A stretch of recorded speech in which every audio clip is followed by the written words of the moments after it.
This is Fred Beck from Fred Beck Fighting. I'm joined down today at the farm gym with Coach Daley. It's been a little bit of time since you last done an interview. I think I last saw you, when was it now? The Misfits Newcastle card. Yeah. After a fighter, got a very, very good highlight reel KO. Did you get KO of the night for that? Yeah. Rightfully so. Anyway, how's life treating you, man? You looking well? Looking sharp? Yeah, all good. Obviously, the work don't stop, so just grinding away in the gym as always. Yeah. And talking about this gym, you got like a very cool army sort of styled obstacle course outside. Have you been using that, Kenny and Deji? Or are you a little bit aware they could get injured on it? It looks kind of dangerous. Yeah, it is kind of dangerous out there, but yeah, here as you see behind us, The sand pit. through that gap there, you've got the sand pit, so that's very good. You know, if you can train in that, then your legs are gonna feel like feathers when you're in a fight. Just looking at the sand now, so you're doing sprints on that end to that end? Or you're doing like army crawls or dog crawls exactly. on your stomach? Loads of different things, man. Even shadow boxing in there. You know, doing rounds of shadow boxing in there really conditions your legs. No, certainly. That's what, like, kind of Rocky, what is it? Rocky and Apollo Creed when they're sprinting down the beaches. Exactly. It's a little bit shorter though. Would you ever take, I don't know, Kenny, Deji, Martin Fury, your whole camp, and do on a broad, doing it on the sand by the sea? Yeah, 100%. You know, warm weather training. You know, a lot of people do camps away as well. We've always talked about doing camps in other countries. It's something that we're definitely going to do as well, especially for my pro fighters, because my pro fighters, they to travel in the States, to different states within the United States to get the high level sparring.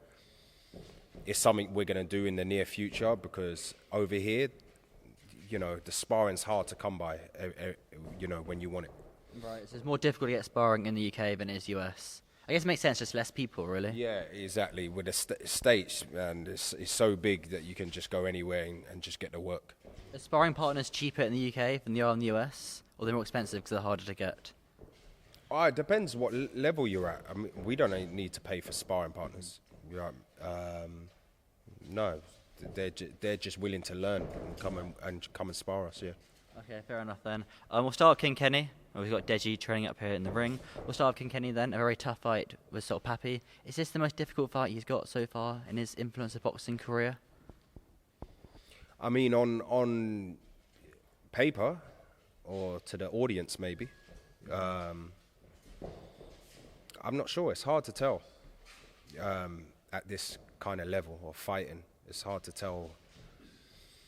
You know, who's got it and who hasn't got it. I just know how I train Kenny and how dedicated he is and how disciplined he is. He's a student of the game. He's fighting high. He's sparring high-level people. There's no shortcuts. So I really put him in the deep end. And you know, when I say he really spars high-level people, I'm not lying. It's not for cameras or anything like that. I've got witnesses. If anyone wants to ask. Don't put him in there with anyone his level or below his level just for him to beat people up. That's not what we're about. Is it hard when you get fined, when you bring someone down with sparring, do you always ask the video footage of them first? You do? This is common knowledge. Yeah, I always ask for videos as well. And you only need like to see 5 seconds, and you can. It's how they move their feet, really. That's the easiest tell. Exactly. Yeah, I turn down loads of sparring. I need people to push my fighters, you know, at the end of the day. So it has to be people that know what they're doing, high level. Most of the time, people that are better than you, you know. No, certainly. Okay, we'll start King Kenny then. Sort of Papi. We've seen King Kenny's fights. When it's a technical fight, he kind of enjoys it. He's in his zone. But against the scrappier fighters, Kenny struggled a lot more. Have you brought in more scrappier sparring partners for King Kenny? You know, sort of Papi can box, but he can also brawl, as we saw in the Andy Warski fight. Well,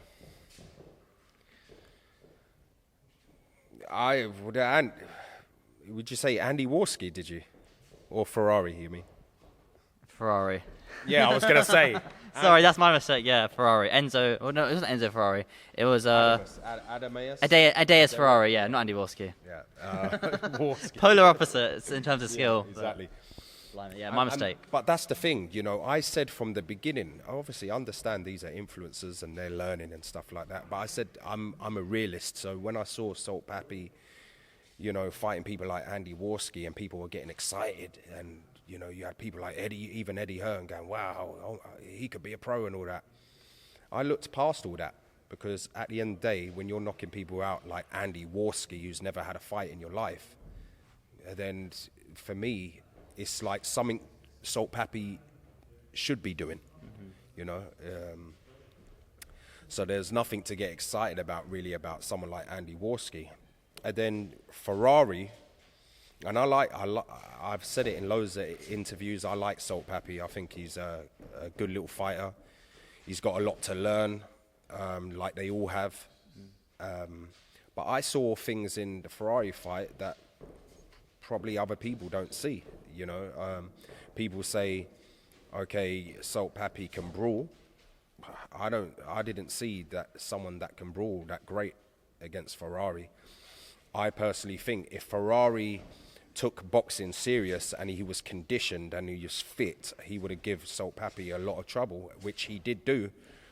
In that fight, he gave Salt Papi a lot of awkward moments, and Ferrari's conditioning completely let him down to the point where he was exhausted and couldn't throw any shots anymore because he was just trying to have a street fight. So I look at the small signs. I don't look at the just oh yeah, it's Salt Papi. I look at the small details of that fight, and yeah. So but I mean, people can have their own opinion. That's just my opinion. I think Salt Papi is a very good fighter. He's got a lot to learn, just the same as Kenny's has got a lot to learn, and it's going to be a great fight. And may the best man win. No, it certainly is. What a fight! What a co-main event. Your guy Deji here. His fight hasn't been announced yet, but it will do soon. Deji's been out of the gym for a while. Was it difficult to get back in? I mean, what people have to understand is boxing is not his job. You know, he's got other things going on in his life and stuff, which I've had to learn to be patient with that as well, you know, and understand that he ain't a boxer, you know. That's not his main priority. Hence why he's out a year and a half. For me, is it difficult for me? Yes, it's difficult for me, because when you've been out a year and a half, it's like you're starting all over again. So would I like him to be in a gym? Yeah, I would like to be in a gym, but at the same time I do understand it, because this is not his priority. Boxing is not his priority. So even with this fight here, it's just like starting all over again because of how long he's been out of the gym. And then we've had a pull-out as well. We've had a pull-out for Qatar. So we've got an opponent basically last minute. So it's like, you know, swapping opponents, you know, preparation and stuff like that. He just needs to get this one out of the way and then move on to big fights, because that's what I want him in. I want him in big fights. He's too talented to be in any mediocre stuff. Do you know what I mean? Deji's one of those guys where he doesn't need the money to box, so he's all about the storylines. He just wants the fight that makes sense for him in his career. He's not just doing it on a one-off. He wants a story. And the story there is Alex Wasabi. That'll be a very full circle moment. It's when you started coaching Deji on 2 weeks' notice, or maybe in 1 week, because you guys had COVID. And then you've been with Deji this whole time. He's fought May ever since. He's fought, when watching Deji spar up in the ring here, well, he's fought May ever since. He's fought Swarm since. He's fought Fuzitube. And then a Wasabi fight. A big full circle moment it would be. Yeah, and as you said, storylines. Yeah, he needs storylines, because Wasabi, there's a storyline there that I got to know about when I started training him. We only had a few weeks. Fuzi, there was a storyline. They didn't really like each other in the build-up to that. So that was a good storyline. And then Floyd is a good storyline, because obviously he's fighting one of the greatest fighters to ever live. Then Swarms was a storyline, because Swarms fought his brother. So yeah, you are right. He does need storylines to get him out of bed. Right. You understand? I mean, I have to say, you know, training him has been I've trained him now for, what has it been, 2 years probably? Yeah, so Since in Wasabi, March, over 2 so years? March 2022. Yeah, it's about 2.5 years probably, 2 3/4 years. 2.5 years. And I will say this, if I had the opportunity to train him day in, day out, consistently, I don't think there'd be anyone that beats Deji. Anyone. The fact that every time, has been given a short time every camp to train him, it's remarkable, the development in him in such a short space of time. You understand? I've had to, not only his boxing, I've had to, his mentality. His confidence, knowing that he can trust me. Just all round. I've had to do so much in a short space of time. You understand what I'm saying? As I said, he's got lots of stuff going on outside the ring. And Kenny does too. But Kenny, he's on a mission with the boxing. He's on some crazy mission. So with Kenny, he's like, even when he hasn't got a fight, he's in the gym. You understand? So, you just got to understand Deji. I understand him. That's all it is. I understand. Is he difficult to understand? No. I'm similar. We're very alike, actually. He's not. You still see him as the younger brother? Yeah. And that's why I got a soft spot for him.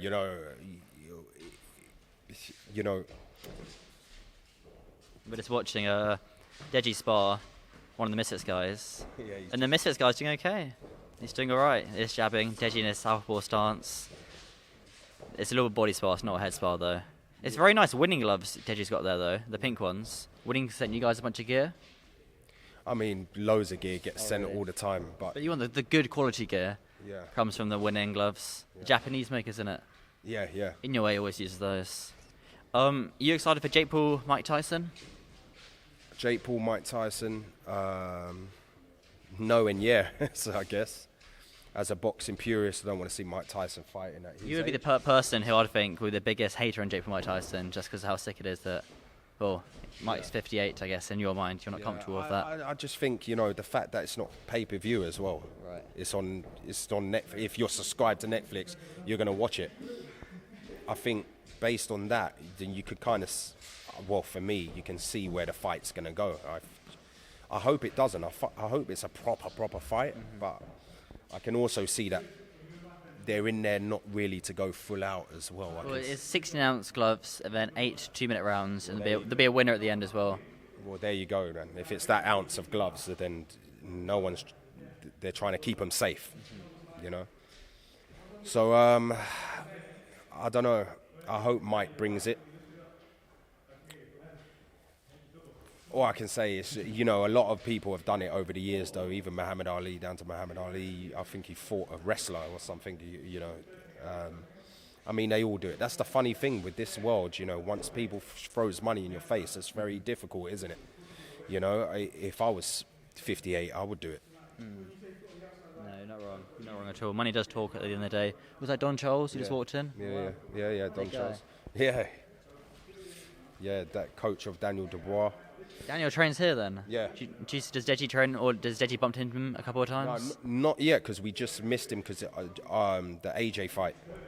He's taking some time off then. Yeah, he's been on holiday. I think he's back now though. Okay, nice. Is this gonna be your permanent residency, training in this gym? I like it. It's nice. It's probably quite cold in the winter though. Yeah, they're installing heaters though. Oh really? Yeah. Isn't that kind of a pussy thing to do though? It's a boxing gym. Yeah, I mean, but we don't want frostbite. No. Boxers like training in the heat. Right. Yeah. So these American gyms, I remember being in Houston at one of the gyms there. I think it was one of Els fights. And it was so warm in there. It's unbearable. Yeah. Even on the cameras, it was all blue in, getting all heated up. And I mean, it's the best thing to do, man. Is it really? Yeah. It conditions. Floyd used to do in the Merva gym, have it to the heat. It conditions you. If you can train in that heat, and then you got to remember when you fight under the bright lights, it's very hot as well. So, yeah. Well, it is. So when Daniel Dubois fought AJ and it's an outside arena, both of them are the tops off. Are they not a little bit cold at the start, or are they always warm? Nah, I think because of the adrenaline and and everything. I think naturally you warm up. You know, you have a great warm up before you get in there as well. Then you got all the light shining on you. Yeah, I don't think it's cold, no. Just one last thing: Gib versus Slim, the main event, and Deji's on the undercard. How does this Gib and Slim fight go? Gib and Slim. You haven't fought. You nearly fought Gib, but obviously Kingpin fell apart, and you've never fought Slim. You being the coach in the corner, no. No, so I think Kenny and Salt, the winner, fights them anyway. So Yeah. We'll be watching. We do our part, and then we'll be watching. You know, that's what I personally think they're probably going to get them in the ring after the main event. Okay. You know, the winner, Kenny and Salt, which will be Kenny. Kenny facing off against the winner of between Gib and Slim. It's one of those ones. It depends how much Slim has learned, because he is learning, and I would like to. He's with a good coach as well. Mm-hmm. You know, he's a professional boxing. Andre Rosea. Yeah. Was it Rosea or Rose? I think Rosea, yeah. but I think he's a great coach. He trained Demetrius. Yeah, Danny Jacobs as well. Yeah. So he's picked a good coach actually to. He had that coach for the Salt Papi fight as well. So he's been with him for a while. They got the relationship going. It's not brand new anymore. Exactly. So that's why I'm. Probably you're going to see a new improved Slim. Right. You know, the longer you work with someone, the better it is. So it's just like with Kenny and Deji. You know, the longer you're with them, the better they become. And Slim, I wouldn't take away his aggressiveness, because even though he's slim and he's got range and stuff like that, he also is good in fighting on the inside. So I wouldn't take that away from him, but I would add. I would like him to use his range more effectively, because against someone like Gib, he will need it, because Gib's got an engine and he's going to come forward all night long. So I think Slim should be smart with his boxing, but then when it's time to let them go and, you know, go toe to toe, I think Slim's more than capable of doing that with Gib. It's just who survives in those exchanges. I think in those exchanges it's going to be very close. So then who wins when it's, you know, at distance? And I think if Slim uses his range, which he doesn't really do sometimes, I think for this fight, if he's learnt to use his range properly under his coach, I think you could see a very interesting fight. It's a 50-50 fight in my opinion. So you can't pick a winner? No, actually. But if I was to be selfish, I prefer Gib to win, so we can finally see Gib versus Kenny. Oh, okay. So you want Gib to win so you can fight him? Yeah, because they were meant to fight. That's the only reason. Finish the story. The storylines. It's all about storylines here at Misfits. Exactly. You know, Gib, Slim, Leon Daley. Right. It's like a good round table. What do you think of Deji sparring here today? Oh, well, he's just messing around, sure? waiting for. Yeah, he's just messing around, waiting for me. But as I say, you know, with Deji, you know, you got to take him for what he is and understand. I'll turn the camera around so we can see what I'm talking about here. Yeah. It's over here.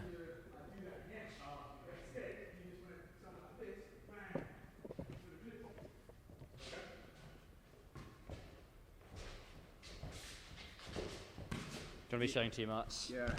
We're not like we're leaking. No, it's not like we're leaking game plan or anything. Yeah, but see with Deji, he's just like, you got to understand him. You know, he's just a joker. Like even his interview with you, you know what I mean? Yeah. He's just messing around, pretty annoying for you, but. Well, I've known him for so long now, and he's helped me out so many times, Deji. Yeah. It's very hard to get annoyed. You can't really get annoyed at him ever. Yeah, exactly, because he does that laugh, and then it's like. Well, no, and also he's helped me out so many times back in the day, in the Showstar event, where he helped push the channel so much and helped blow it up. I never really speak about that too much, but no, Deji did help me a lot. Yeah, he's really what you see is what you get, man. Like, you know, he likes being at home. Yeah, unless he's got an event going on or he has to go somewhere, he does not like leaving the house. And that's how I am as well. You're a homebody. That's the terminology, homebody, yeah. I'm a home person. I avoid phone calls on purpose. You know. Just like a good voice note or a text. Exactly. I don't really like a lot of conversation over the phone. I like watching movies and just chilling with my family and just going to the gym. That's A to B. That's all I do. And that's it. I'm really looking forward to this. Kenny's looking freaking phenomenal, man. I'm very proud of him. For someone to not have known anything about boxing 2.5 years ago, to the way he looks now and competing and sparring high-level people, it's unbelievable. Sometimes I sit there and I'm like, what the hell has happened here? You know what I mean? Because, you know, my pro fighters, when they turn pro with me, they already have a foundation from being amateurs. Mm-hmm. Whereas Kenny's it's literally from scratch, you know. Almost Deji is kind of from scratch as well, because when he come to me, I was like, what the hell is this? Mm-hmm. You know what I mean? How's George, your pro fighter? He's all right. He had an injury. Oh, okay. I'm seeing him in a little bit. Yeah, he had an injury in sparring. And then Martin will be back in the new year. And you got another guy. Oh, actually, let's about this. You were training with Preston. Oh, yeah, Preston. Yeah, it's more of in a client way, though. Yeah. He's just wants my expertise just to help him along, you know, for amateur boxing. But yeah, I've got Hamza. So he's signing with either Matchroom, Boxer, or Queensbury. We're taking our time. We've got a meeting with Boxer on Wednesday, but we're taking our time with that because he's a very high level. He won 10 gold medals as an amateur, back-to-back ABA champion, 86 fights. He's done it all in the amateurs, you know, part of Team GB for over 3 years. So he's got very high pedigree.